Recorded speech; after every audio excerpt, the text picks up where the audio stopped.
Many of you have asked, what does NASA and a mission to Mars have to do with art and design?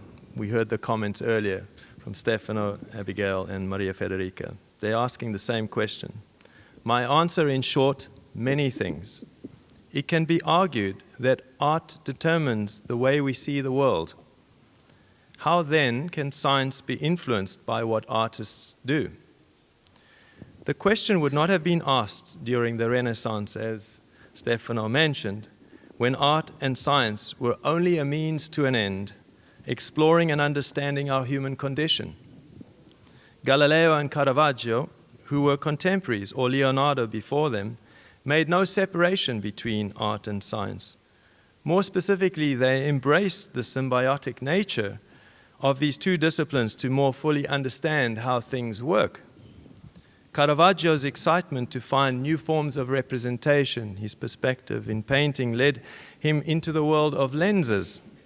Optics were to society in the 1500s and 1600s what digital design is for us today.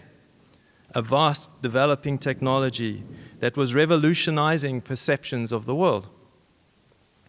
With Galileo leading the charge, Italy was a leader in the field. Today, Italy continues to play an important role in the development of space sciences. And I'm very excited today that you will see some of this when astronaut Paolo Nespoli will speak to us from his Russian cosmodrome in Baikonur in Kazakhstan. And we hope that the Skype will work so you can see him, virtually at least.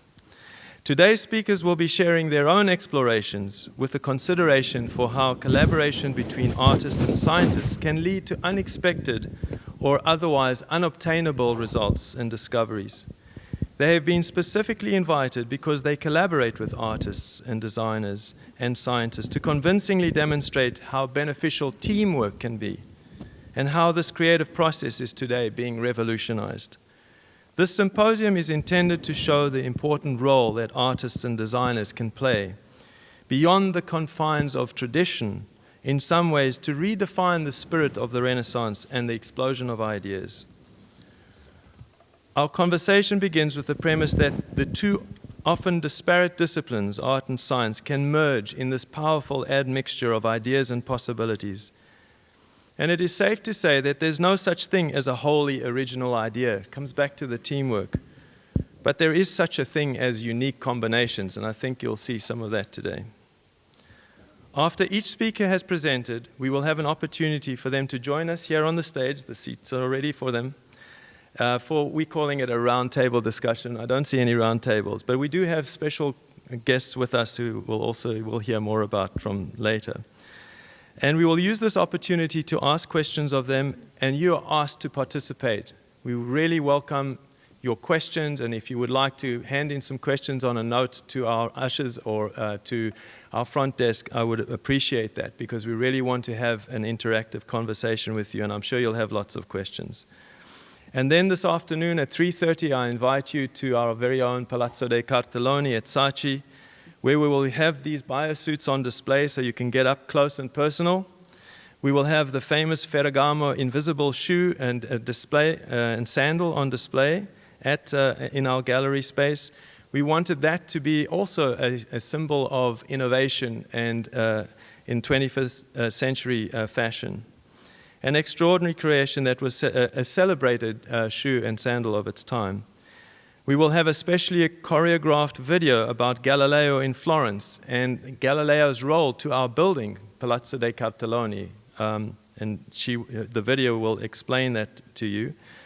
Artist Lia Halloran, who will speak later today, will be sharing her work process in our gallery as well. And we will also have a replica of Galileo's telescope on loan from the Galileo Museum. And on top of that, we have an especially prepared art installation by our SACI students from the Body Archives course. Finally, I would like to extend a very special thank you to Dainese, who have generously sponsored this event, because without their contribution, none of this would have been possible. Okay, on to the presentations. Albert Einstein once wrote, "The most beautiful thing we can experience is the mysterious." It is the source of all true art and all science. So the unknown, the mysterious, is where art and science meet. We are truly fortunate to have Dr. Dava Newman, our keynote speaker, to share her work and her ideas and innovation this morning in that mysterious space where science meets art. Dava was kind enough to take time from her incredibly busy schedule at NASA to be here. She is a game changer in education, not just in space science, but also in her leadership and advocacy for the role of art and design in the world of science. Dava, I welcome you onto the stage.